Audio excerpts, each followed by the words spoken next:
Welcome to Bent Wrench TV, folks. We're on a little trail ride. Oh, man. Okay, it is kind of muddy. So we're on a little trail ride over to Nemo, South Dakota to go grab some food.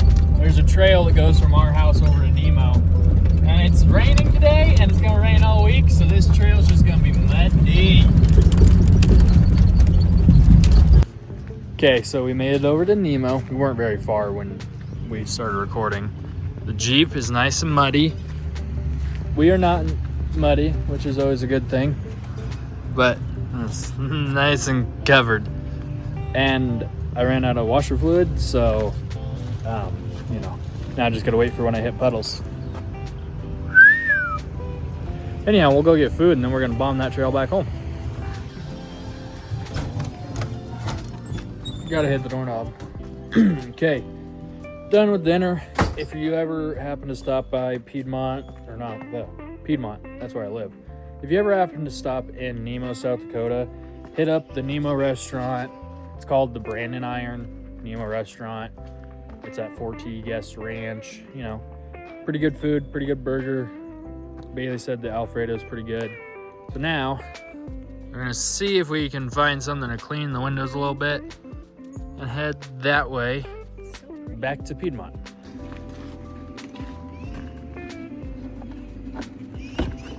This is first class right here. Well, on the way back, we found a herd of elk. Just had one jump the road in front of us. They're not making much noise, they're just hanging out. Actually, all bulls, I think. I think that is all bulls. Huh.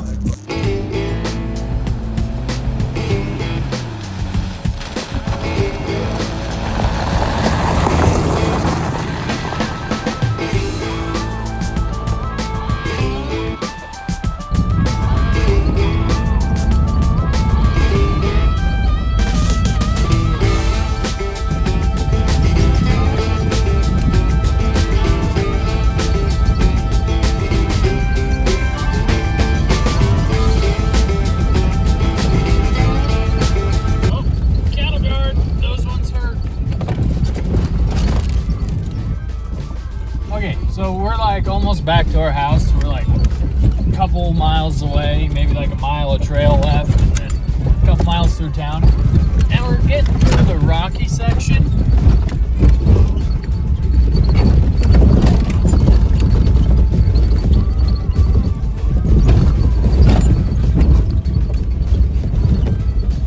So this rocky stuff, I like it because I think it's a good area to go test your suspension. Not really test your articulation and how much travel you have, but just to test your ride quality. See how rough it is, see how smooth it is, see all that. And it's just fun to take someone who doesn't really naturally figure out how to articulate with the vehicle, like my wife, who hits the ceiling a lot because she can't figure out how to articulate with the vehicle. Oh my God!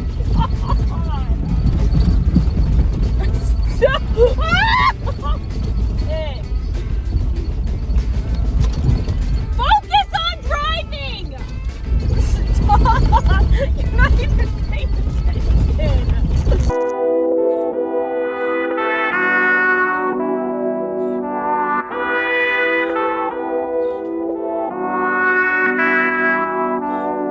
I wasn't too sure where this video was gonna go. Well, I'm still not sure of that, but one thing I am sure of is that these puddles under the Jeep that are new, they're not supposed to be there. And you know what they are, is they are engine oil, I think. So now, yeah, you see that's oil. You see that's all covered in oil. That's covered in oil. And everything is covered in oil. Now, historically, by historically I mean within the last 3 months, within the last 3 months of owning this thing started its life with me with oil leaks. So I already know what might be a cause, and I already know one thing that is a cause. But they decided today to be worse, and I got plenty of stuff to do, but I would rather track down the oil leaks in this than have oil stains on my driveway. So I'm gonna pressure wash the engine off, and then I'm just gonna search and see what I find.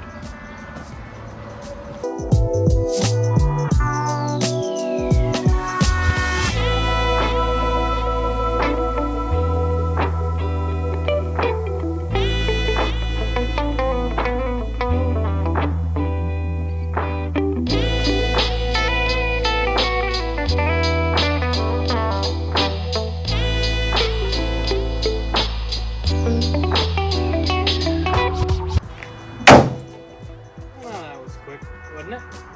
So now I got to pull it up onto a dry spot and start searching, and I'll let you know what I find.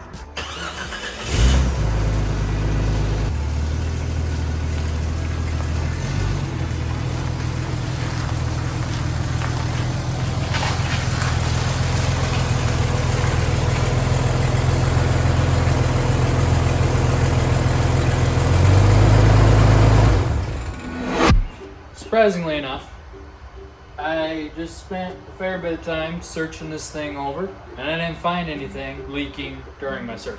Now, right here at the front of the engine, I had suspected the front cover, some gasket in the front.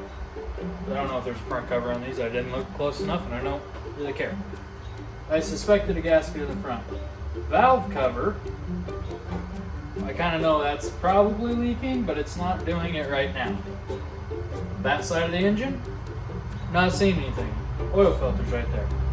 This side of the engine, dry. Underneath, dry. Yeah. There's no new puddles, so with that, that's kind of it for that.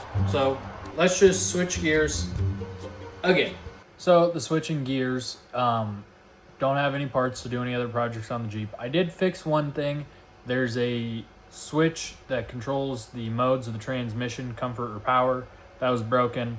Took a different switch that doesn't get used now, and I swapped the covers and made the switch work. Anyhow, decided to work on the mower, specifically wiring. I shortened the injector harness. I got this fuel pump wire shortened. I'm kind of digging around, just figuring out what I can do. And this right here, this one eyelet into 2 wires into 8 wires with little crimp, that's all frame ground. So I just found that interesting. I wanted to show you that. But I'm not really sure where this video is going to go. Seems like videos are becoming chaotic lately, and I'm kind of running out of ideas, and I got other responsibilities, so I can't dump all my money into projects. And that's okay. I hope that you guys like it enough to subscribe and keep tuning in and just watch whatever can be come up with and created for Bent Wrench TV. So this will probably be all I get done this week, because I'm leaving for Cheyenne tomorrow night for a few days. But I might pick up my drift trike. So if you stay tuned, I might bring my drift trike back, and then I'm just going to hang it on the ceiling until I finally feel like getting around to making it usable again. So anyhow, that's that. Okay, so you know how I told you I was going to Cheyenne and I might bring the drift trike back with me? Well, I still might, but I also might not. So I found a set of tires for the Jeep. Not really the size I was going for. They're metric 33s, but I'm going down the pass on I-80 into Laramie, and I'm gonna go pick these things up because I found them for cheap, and I was like, you know what, I want to swap the axles on the Jeep anyways, so I'll just get some cheapest tires I can find to run for a while that are better than what I have. So anyhow, yeah, found tires, going into Laramie to pick them up. Also a little bit of information for you if you didn't know. Me and Carson both went to Wyotech in Laramie, and it's been 4 years now since we graduated. And Laramie's cool as a college town, but see, See those snow-covered peaks? That little snow-covered peak area, if you've never been to Laramie, that's Snowy Range, the Snowy Range. And we worked at the ski resort up there too while we were at Wyotech. And it's like the most cakewalk job to run a ski lift. Just kidding, it's actually a lot of work. But just a little tidbit of information that no one cared about or needed, but I gave you anyways.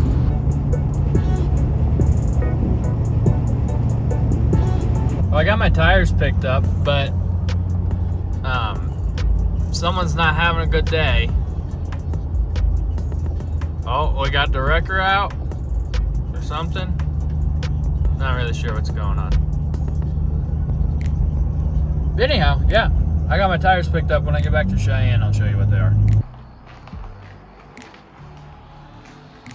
Okay, I know I told you I was gonna update you when I got to Cheyenne. Things happened. I'm back in South Dakota now. So anyhow, these are my tires.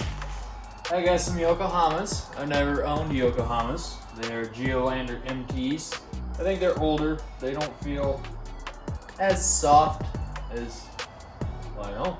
I think, yeah. Anyhow, I think they're older. They're cheap enough. Got better tread than these. And they are a little bit bigger. They're not as big as I wanted. I wanted 33 or I wanted 35s. These are metric 33s. But that's fine because they're still however much taller. So I'm gonna get all those inside, and you tune in next week to see me put these tires on, and then we're gonna go test them out. So keep an eye out for that. Anyhow, that's all for this week. Thanks for watching Bent Wrench TV. Like and subscribe.